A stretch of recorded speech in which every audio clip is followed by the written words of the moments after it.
کسی نے سوال پوچھا کیا میلاد شریف منانا بدعت ہے؟ نیز میلاد شریف پر ہونے والے اعتراضات کے مدلل جوابات ارشاد فرمائیں۔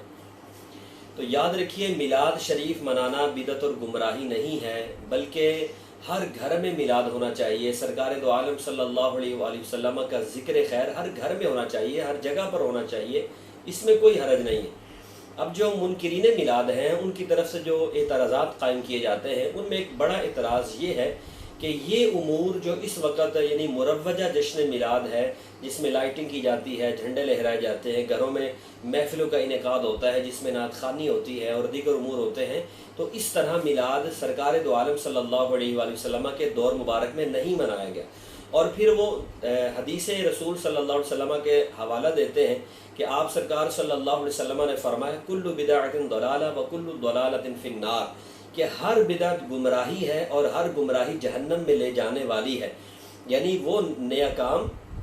جو دور رسالت صلی اللہ علیہ وسلم میں نہیں تھا، بعد میں ایجاد ہوا، تو یہ گمراہی ہے۔ اسی طرح حضرت سیدہ اماں عائشہ صدیقہ رضی اللہ تعالیٰ عنہ سے حدیث مروی ہے کہ سرکار دو عالم صلی اللہ علیہ وسلم نے ارشاد فرمایا من احدث فی امرنا ھذا ما لیس منہ فہو رد۔ آپ صلی اللہ علیہ وسلم نے فرمایا کہ جس نے ہمارے دین میں کسی نئی چیز کا آغاز کیا جو اس میں سے نہ ہو تو یہ مردود ہے۔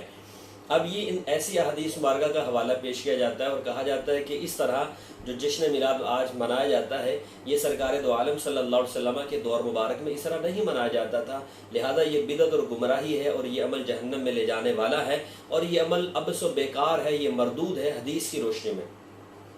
تو یاد رکھیے یہ ہمارے معاشرے کا ایک بہت بڑا المیہ یہ ہے کہ ہم سرکار دو عالم صلی اللہ علیہ وآلہ وسلم کی احادیث مبارکہ پر گہرائی میں اتر کر غور کرنے کی کوشش نہیں کرتے۔ اب اگر بالفرض اسی حدیث پاک پر غور کر لیتے تو مسئلہ حل ہو جاتا۔ جیسے آپ سرکار صلی اللہ علیہ وسلم کے لفظ حدیث میں کیا ہے، ما لیس منہ فہو رد، فرمایا کہ ایسا نیا کام، ہر نیا کام نہیں بلکہ ایسا نیا کام جس کی اصل دین میں موجود نہ ہو، جس کی اصل قرآن و سنت میں موجود نہ ہو، وہ نیا کام گمراہی اور جہنم میں لے جانے والا ہے، اور جو شریعت کے موافق نہ ہو۔ جیسا کہ شارح مسلم امام یحییٰ شرف الدین نووی رحمۃ اللہ تعالی علیہ آپ نے لکھا، فرمایا وفیہ دلیل علی ان من ابتدع فی الدین بدعۃ لا توافق الشرع فاثمہ علیہ وعملہ مردود علیہ وانہ یستحق الوعید۔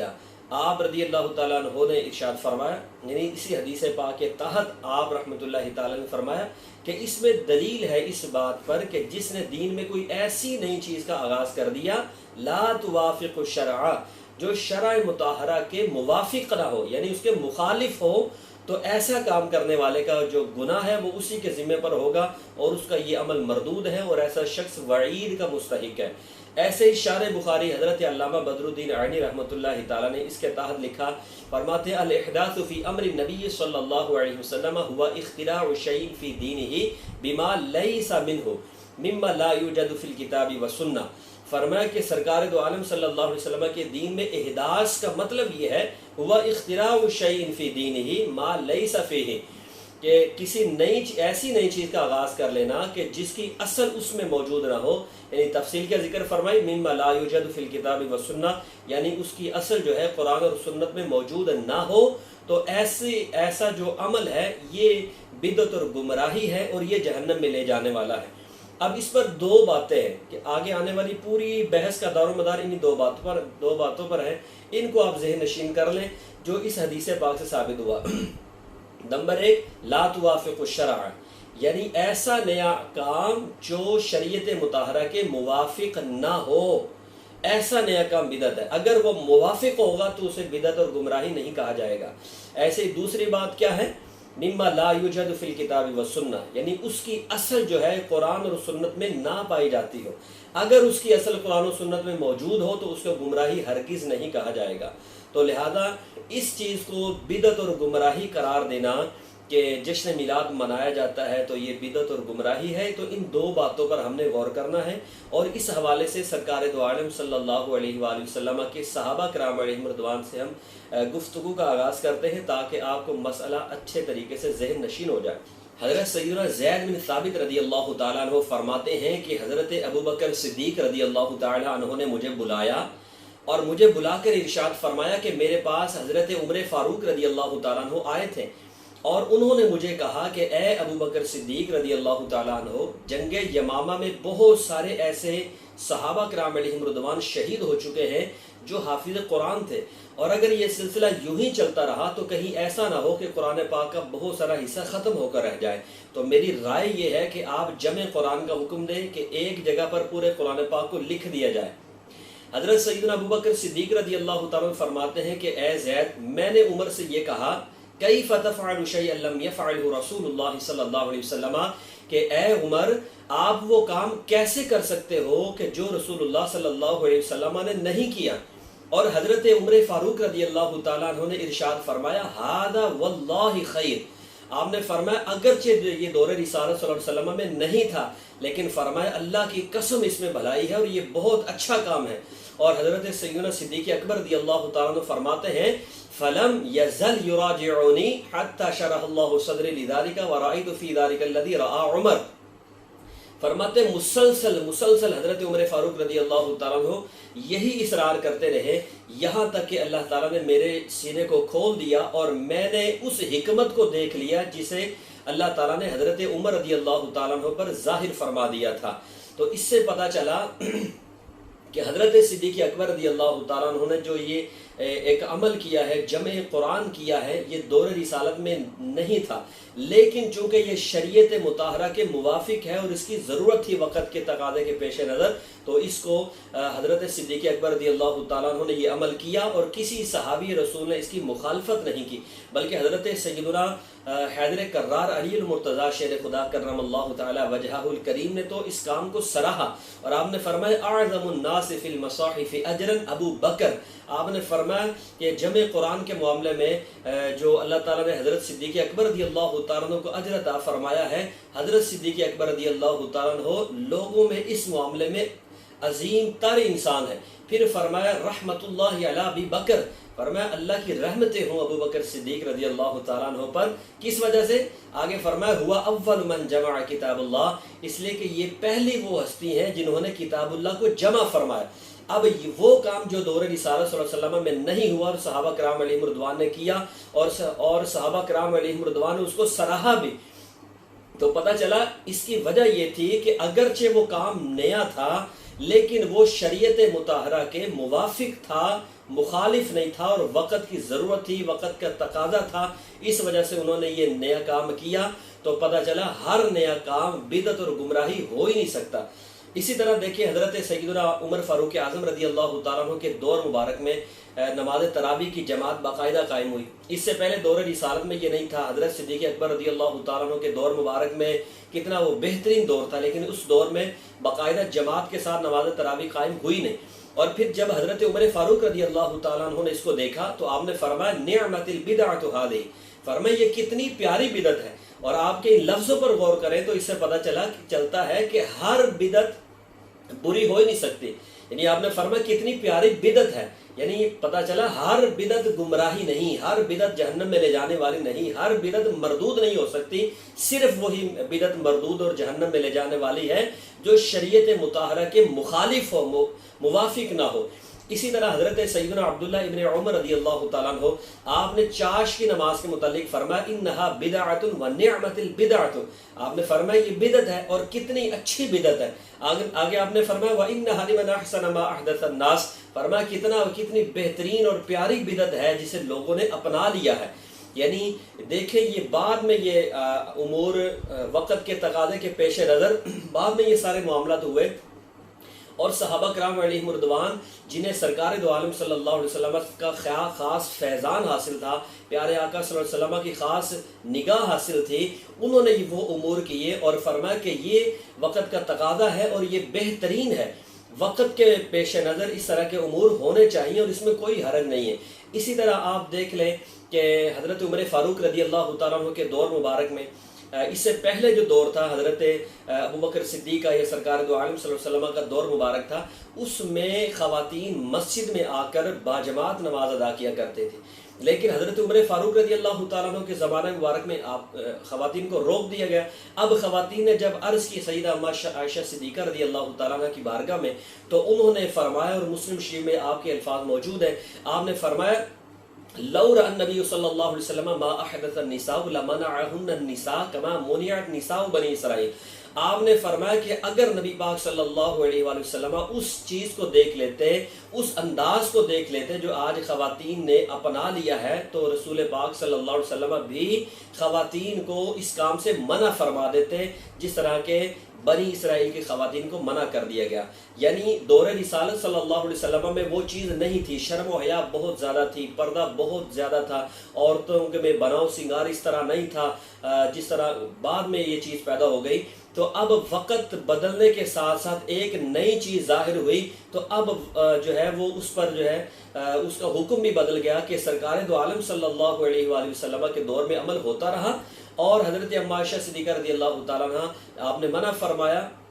اور اس کی آگے وجہ بھی ارشاد فرمائی. اس سے پتہ چلا کہ جیسے وقت گزرتا ہے اس کے ہر دور کے ہر وقت کے تقاضے ہوتے ہیں، ان تقاضوں کے پیش نظر اگر کوئی ایسا عمل کیا جائے جو شریعت مطہرہ کے مخالف نہ ہو بلکہ موافق ہو، تو یہ احادیث مبارکہ سے ثابت ہے، صحابہ کرام علیہم رضوان کے عمل سے ثابت ہے.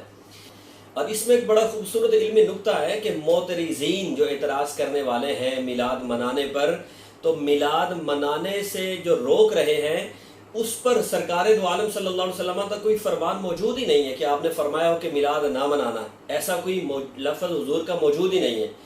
جبکہ خواتین کو مسجد میں نماز پڑھنے پر آپ سرکار صلی اللہ علیہ وسلم کا فرمان موجود ہے، اور کتنے فرامین مسلم شریف میں بھی موجود ہے. جیسا کہ آپ صلی اللہ علیہ وسلم نے فرمایا لا تمنعوا اماء اللہ مساجد اللہ، آپ نے فرمایا کہ اللہ کی بندیوں کو اللہ کی مسجدوں میں آنے سے نہ روکو. اب یہاں پر حکم آپ سرکار صلی اللہ علیہ وسلم کا آ گیا کہ خواتین کو مسجد جانے سے نہ روکو، اور پھر حضرت عمر فاروق رضی اللہ تعالیٰ عنہ کے دور مبارک میں خواتین کو مسجد جانے سے روک دیا جاتا ہے، اور حضرت سیدہ ام عائشہ صدیقہ رضی اللہ تعالیٰ عنہ اس کی تائید بھی کرتی ہیں اور اس کی صراحت بھی بیان فرماتی ہیں. ایسے ہی رحمت دو عالم صلی اللہ علیہ وسلم نے فرمایا ابن المساجد واتخذوها جمعہ، فرمایا مسجدیں بناؤ لیکن انہیں منڈا رکھو، یعنی ان کی بہت زیادہ تزیین و آرائش نہ کرو. اور آج کے دور میں دیکھیں مساجد کی کیسے تزیین و آرائش ہو رہی ہے. اب بتائیے کیا یہاں پر تو حضور صلی اللہ علیہ وسلم کا واضح حکم موجود ہے، تو کیا یہ حضور صلی اللہ علیہ وسلم کے حکم کو بدلا نہیں جا رہا کہ ہر مسجد میں ایک سے بڑھ کر ایک تزیین و آرائش کی جا رہی ہے؟ تو ہم الحمدللہ اہل محبت یہ کہتے ہیں کہ کسی صحابی رسول نے بھی سرکار دو عالم صلی اللہ علیہ وسلم کے فرمان مبارک کو نہیں بدلا، بلکہ یہ ایک الگ سے بحث ہے، قول سوری اور قول ضروری کی بحث، جس کو سمجھنا بھی ایک ضروری ہے. اور مختصراً میں آپ کو ذکر کر دیتا ہوں تاکہ آپ کو مسئلہ ذہن نشین ہو جائے، سمجھ آ جائے کہ اصل مسئلہ کیا ہے. یعنی مثال کے طور پر زید اپنے غلام سے کہتا ہے کہ تو نے امر کی عزت کیا کرنی ہے، یہ اس کا قول سوری ہے، صورتاً اس کا قول ہے. اور ساتھ اس کا ایک اور فرمان بھی موجود ہے کہ اس نے یہ کہہ رکھا ہے کہ فاسق کی کبھی عزت نہ کرنا. اب اس کے دو فرمان ہو گئے، ایک اس نے کہا امر کی عزت کرنا، اور ساتھ اس کا ایک اور فرمان بھی موجود ہے کہ فاسق کی عزت نہیں کرنی. اب وقت گزرتا جا رہا ہے اور جو غلام ہے وہ امر کی عزت کرے جا رہا ہے کہ زید نے یہ کہا تھا کہ اس کی عزت کرنا. لیکن اب ایک وقت آتا ہے وقت گزرنے کے ساتھ کہ وہ امر جس کی یہ غلام عزت کر رہا ہے وہ امر اب گناہوں میں پڑ جاتا ہے، فاسق ہو جاتا ہے. تو اب وہ غلام اس کے لیے کیا حکم ہے کہ زید کا دوسرا قول موجود ہے کہ فاسق کی کبھی عزت تم نہ کرنا. اب چونکہ امر فاسق ہو گیا، اب غلام پر لازم ہے کہ وہ اس کی عزت نہ کرے. اسے کہتے ہیں قول سوری سے قول ضروری کی طرف منتقل ہونا. اسی طرح آپ دیکھ لیں کہ سرکار دو عالم صلی اللہ علیہ وآلہ وسلم نے خواتین کو مسجد میں آ کر نماز پڑھنے کا حکم دیا کہ مسجد میں آ کر خواتین نماز پڑھیں، اور فرمایا اسے تم نہ روکو. یہ فرمان آپ کا قول سوری ہے. اسی طرح آپ سرکار صلی اللہ علیہ وآلہ وسلم نے خواتین کو ایسی جگہوں پر جانے سے منع فرمایا کہ جہاں پر ان کے جانے کی وجہ سے جو ہے وہ فتنہ میں پڑنے کا اندیشہ ہو، فتنہ بڑھ جاتا ہو یا فتنہ میں پڑنے کا اندیشہ ہو. تو اب چونکہ جیسے ہی وقت بدلا، حالات بدلے، اس کے تقاضے بھی بدل گئے، تو حضرت ام عائشہ صدیقہ رضی اللہ تعالیٰ عنہ نے فرمایا کہ اگر سرکار دو عالم صلی اللہ علیہ وسلم تمہاری یہ حالت دیکھے جو آج تمہاری حالت ہے کہ خوشبو بھی لگاتی ہوں اور زیورات بھی پہنتی ہوں، اور وہ شرم و حیا جو حضور صلی اللہ علیہ وسلم کے دور میں تھی وہ اس لیول کی نہیں رہی۔ تو اب چونکہ فتنے میں پڑھنے کا اندیشہ ہے تو آپ نے پھر نیا حکم جاری فرمایا کہ اب تم گھروں میں نماز پڑھو۔ تو یہ سرکار دو عالم صلی اللہ علیہ وسلم کے قول مبارک کو، آپ کے فرمان کو انہوں نے نہیں بدلا، بلکہ قول سوری سے قول ضروری کی طرح منتقل کیا۔ اسی طرح آپ دیکھ لیں، آپ صلی اللہ علیہ وسلم نے فرمایا عبد المساجد واتخذوها جمعہ،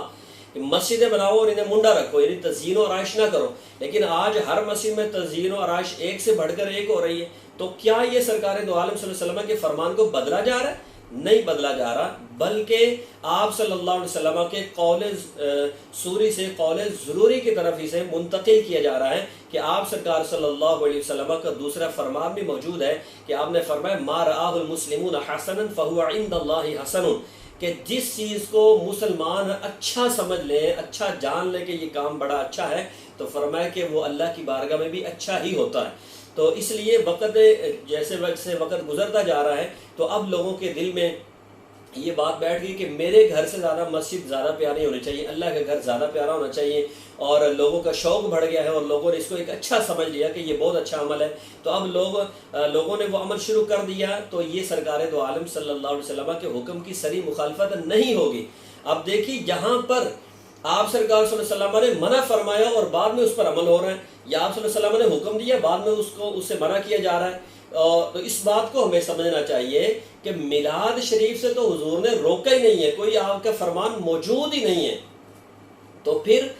اس پر عمل کرنا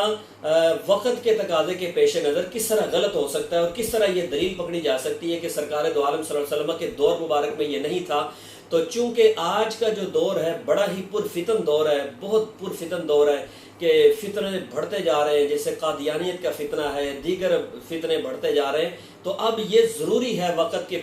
تقاضے کے پیش نظر کہ رحمت دو عالم صلی اللہ علیہ وسلم کے نام و کمال کے ڈنکے بجائے جائیں، حضور صلی اللہ علیہ وسلم کے نام کا علم بلند کیا جائے۔ اس